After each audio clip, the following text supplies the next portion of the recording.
Coucou, c'est Do. Donc, je réponds aux petites questions que vous me posez. Au fur et à mesure, je les raye. Ah, j'en ai mis partout. Hein. Après, je suis organisée comme pas deux, vous me connaissez. Hein. Hop. Donc, j'en ai rayé pas mal. Mais plus j'en raye, plus vous m'en donnez. Donc, mais celle-là, je la trouve intéressante comme question. Alors, je vais y répondre. Est-ce qu'un lieu de vie peut être à l'origine de plusieurs décès? Donc, partant du principe, une maison. Donc il y a eu un monsieur qui décède de façon naturelle, une dame qui tombe dans les escaliers et pourquoi pas leur fils, une maladie. Vous voyez, j'essaie vraiment de prendre trois cas différents, mais trois membres de la même famille. Bah déjà, ça imprègne le lieu quand même. Même si eux, ils passent dans la lumière, ce que vous voulez, mais l'énergie qu'on dégage, l'aura, si vous voulez, quoi, imprègne le lieu. Après, ce qui peut aussi imprégner un lieu, c'est si par exemple il y avait de la violence, un mari qui tapait sa femme, ou. Enfin, vous voyez ce que je veux dire? Et pourquoi pas il aurait fait un féminicide? Pareil, ça imprègne des lieux, ça. Donc, est-ce qu'un lieu peut après avoir une sorte de mauvaise énergie et est-ce que derrière il peut y avoir une sorte d'effet de répétition de malheur? Oui, parce que regardez, parfois on peut acheter une maison où il y a eu un décès, même si c'est un décès naturel pour le coup, mais je parle vraiment d'énergie.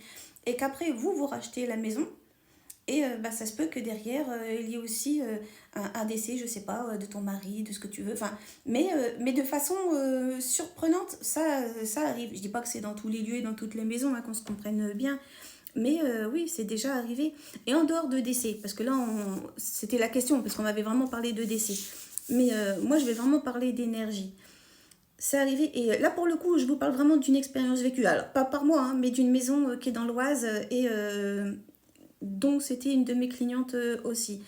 Donc, la maison, elle date, corps de ferme, qui date de plus de 100 ans, quelque chose comme ça. Bon, jusqu'à là, pourquoi pas. Et en fait, la première famille qui avait cette maison-là, donc bah, ça rejoint sur c'est un monsieur qui avait donc tué sa femme.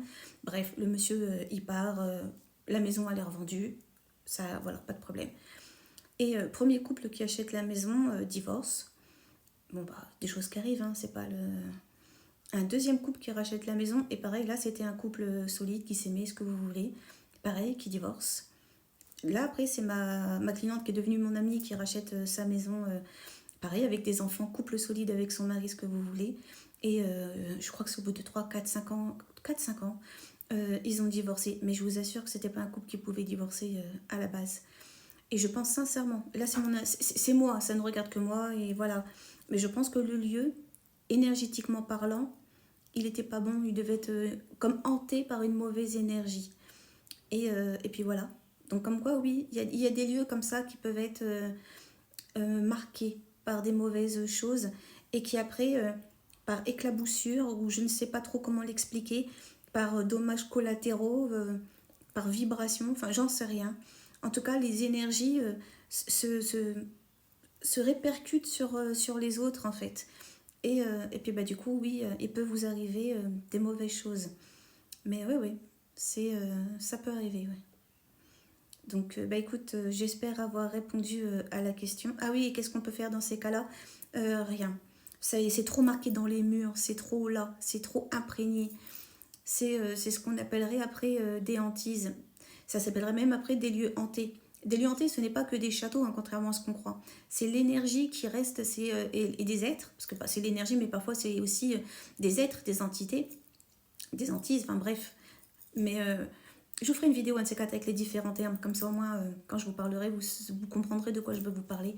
Mais en tout cas voilà, pour la faire courte, je dirais qu'il y avait une mauvaise énergie, voire des mauvais êtres dont l'âme est encore dans le lieu, qui l'a imprégné en fait. Et donc peu importe qui sera derrière, ça sera compliqué. Parce qu'en plus, ils vous bouffent vous, votre énergie. Parfois, il y a des gens, on les reconnaît même pas, ils habitent dans un lieu et au bout de, je sais pas moi, 6 mois, on les reconnaît plus du tout, physiquement, mentalement, psychologiquement, enfin bref, il n'y a plus rien qui va. Ouais, parfois, c'est le lieu qui fait ça. Ça arrive. C'est rare hein, qu'on se comprenne bien, c'est pas à tous les coins de rue non plus, mais ça arrive. Bref, j'espère avoir répondu à ta question. Comme d'hab, vous savez. Comme d'hab, vous savez que je vous aime aussi. Bon, le premier, c'est parce que tu as compris que je te faisais des bises, hein, quand même. Donc, prenez soin de vous, prenez soin des autres. À très bientôt pour une prochaine vidéo. Ciao, ciao.